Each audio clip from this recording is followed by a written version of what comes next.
So can we talk about how good that new opening song is for SAO Season 3? Like, yo, that's a good song. Like, I mean, I think I already like it more than the first OP of SAO Season 3. It's really good. And I love the symbolic nature of the swords crossing, by the way. I don't know how many of you realize this, but if you go back to the first, like, main opening of SAO, that's iconic. And at the end of it, you see Asuna and Kirito swords crossing.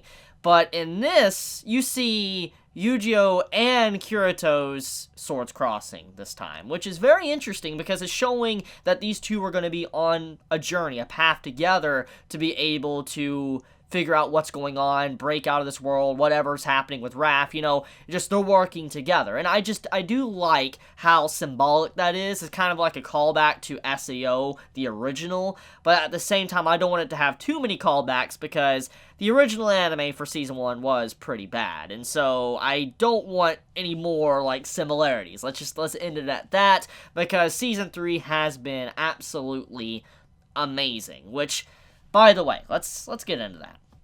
People are still complaining about this series. People are still hating on SEO because at this point, SEO is just, it's become a meme. It's a meme that will not die because, I'll be honest with you, as a fan of SEO that has read the light novels, or, you know, I'm not up to date, okay? And as I said in my last episode review, I no longer know what's going to happen because we are now caught up to where I was in the light novel, so everything I'm seeing from this point onward is completely brand new to me. I have no idea what to expect. But the point is, though, people are still complaining because they just want to hate on SEO, which it's not a perfect series. Even Season 3 isn't perfect, but it just blows me away that people instantly just hate this series or throwing it to the side just because it has the title SAO. And I mean, when you really take a hard, good look at Season 3, it has been really freaking good. It's been way beyond the original 2 seasons of SAO, and it's maintained a lot of quality. Like, the quality for each episode is fantastic. I mean, when you look at this episode and the fight between, you know, the Integrity Knight with Kirito and Eugeo,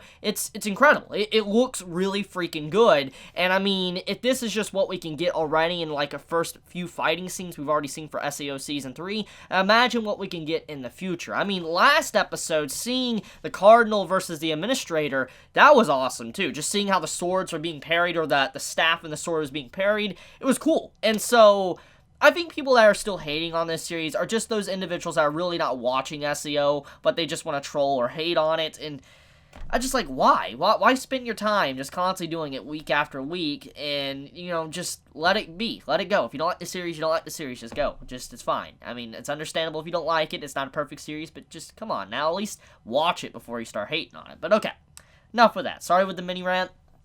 This episode, holy crap. Like, holy crap. Okay, so Eugeo did most of the work. Like, can we talk about that? Like, him going up against the Integrity Knot, like the dude in the flame, like, armor, like when he had fire all around him, Eugeo did most of the work in this fight. Like, yes, Kirito did some things, like he did the shield block and all that, we had the ice stuff pop up. I mean, it was really cool, okay? I mean, Kirito did do some things, like he stalled a little bit, but Eugeo technically still did a lot of the work, which I appreciate that. That just shows that, once again, this isn't just Kirito carrying everybody and winning every single battle he comes in contact with. For instance, him being the main reason why, you know, they win. In fact, it was Eugeo that did this. He was the one that actually set up this win, and they managed to win.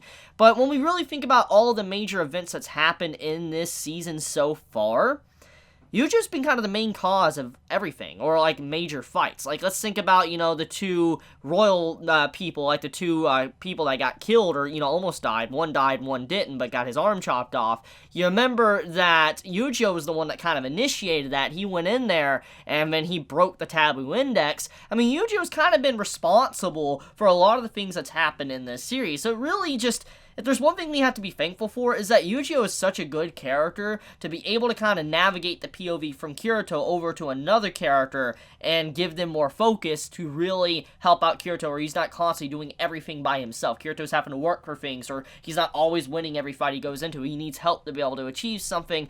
I appreciate this type of stuff, and I think many can agree with me while watching this episode and previous episodes that Eugeo is definitely a fantastic addition to SAO.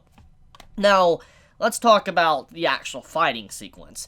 Animation, by now, I think if you've been watching to this point of SAO Season 3, I think we can all agree that the animation is insane. It's incredible with how good the animation is. And seeing the effects, to the sound effects, to just the voice acting, and just the clashing of the swords, or just the fire effects, I really love the way they're going in on this season of SAO. Seeing, like, Kirito do the sword spin, he was doing, like, the shield and all that while you're spinning his sword, was awesome. Like, holy crap, dude. Like, him blocking the fire coming in. Like, he was blocking the arrows, fire, and all that, and he was just sitting there sword spinning, and you're just like, only Kirito, but it still, it blows you away with how cool that freaking looked, the effects of that. And then seeing the ice, like, break, how, the fire went through the entire ice, like, shields, just broke through all of them. Yo.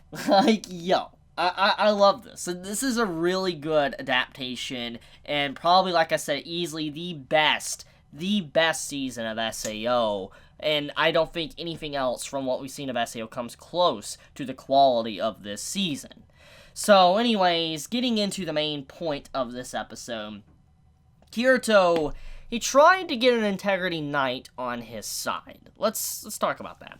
It's very interesting because, once again, we found out that all the Integrity Knights, like 31 Integrity Knights, they are technically famous individuals that are very strong in this world, and, since they got very strong, the administrator, she got a little bit upset, or she wanted to kind of remove their memories and get them under her control, for they would never threaten her power, her rule, and, she would just have these loyal servants underneath her. And so the administrator constantly has done this to many people throughout the years, and this is why you don't see, that many strong people up in the world anymore, is because they're all under the administrator's control as Integrity Knights.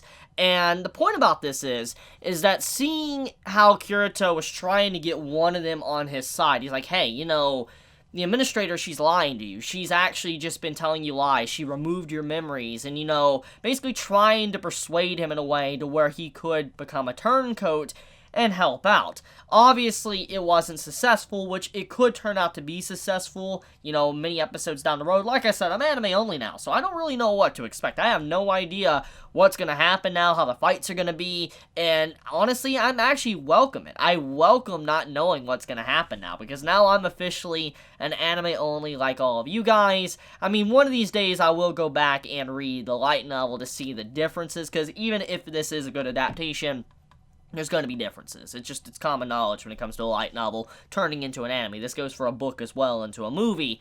So, yeah. But the point here is that I am interested in the fact that Kirito tried to persuade one, and I wonder if he can get some Integrity Knights on his side, because, I mean, when you start talking about how you have no memories, and you start pointing out certain things and the logic of some of these Integrity Knights, I think one of them are going to be able to break. They're going to be able to realize something is definitely off, and they're probably going to try to turn against the administrator and help Kirito out, which I am looking forward to if that is the case, if that does happen, because I'd like to see some of these, Integrity Knights with their epic-looking armor helping out Kirito and Eugeo to be able to get to the top, to be able to defeat the administrator. That is something that would be pretty cool.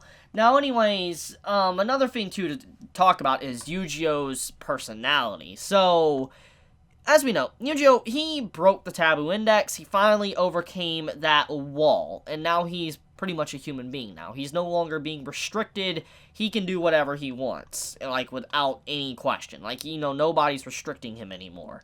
And when we first were introduced to his character, he was a very innocent boy, someone that was very kind, compassionate, didn't want to harm a fly, and very naive as well. Now, in this episode, seeing what he did up against the Integrity Knight, when the Integrity Knight was up against the wall, he was freezing and all that, like, basically at death's door, and Eugeo raises his weapon, about to slice down at this man. You're like, whoa, yo, hold on, hold the phone, like, Eugeo, chill, man, like, chill. Like, you're you're about to kill this man. And I like how Kirito is like, look, dude, you know, yes, we do go all the way with some individuals, but not this man. This man has no will to fight, no will to continue, he's done. And so, it's time to stop. And Eugeo was getting very bloodthirsty. And I do wonder if this will become a problem, because, I mean, we really haven't seen an AI actually, you know, develop to this point in this series. Because remember, that was the whole point of what Raph was trying to do. They were trying to create an AI that can commit crimes, still in people, all that type of stuff. That's what they wanted. And Eugeo's technically a prime example of this. You know, he is no longer bound by the taboo index. He broke that himself, the laws itself.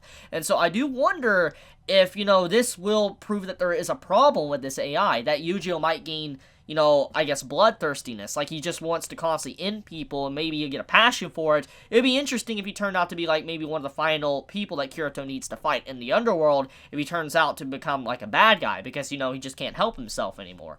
Who really knows? Now anyways, let's also talk about the armor situation. So there was a brief little scene with Kirito and Eugeo. They were trying to find their swords, like their weapons.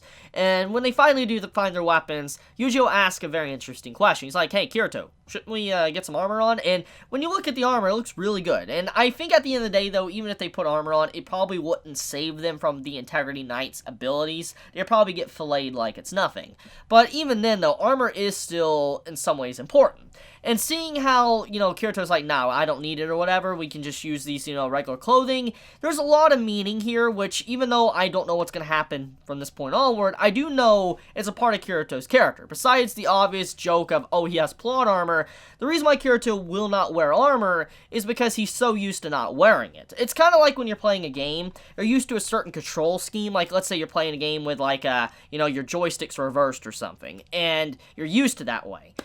If you change the joysticks back to the default, it's going to mess with your head, and you're not going to probably perform right at all. And that's kind of the case here. Kirito, since the very beginning, when he started playing VR MMOs, he's been so used to really not having armor on. And so having armor on would slow him down and probably make it harder for him to be able to use his sword like he does. And so that is one of the big reasons why he doesn't use armor, because it would be very taxing on him. He's just not used to it at all. And so this is one of the big reasons to why he never wore armor in the first place back in Season 1 and even in Season 2. And that's kind of like this character trait of Kirito coming to the surface once again in Season 3. So I do respect that. I do like how we're getting to see Kirito's character, you know, in the spotlight again, these traits that he's always had since the very beginning coming right front and center. And I think many are going to really miss that little detail of how important that really is for Kirito. So that's pretty much about it. Let me know your thoughts in the comments below. If you enjoy my content, you know, please subscribe. If you like this video, please leave a like. And if you want to get notified for whenever I upload a video, please click the bell icon down below. And with that, I love you guys. Chibi out.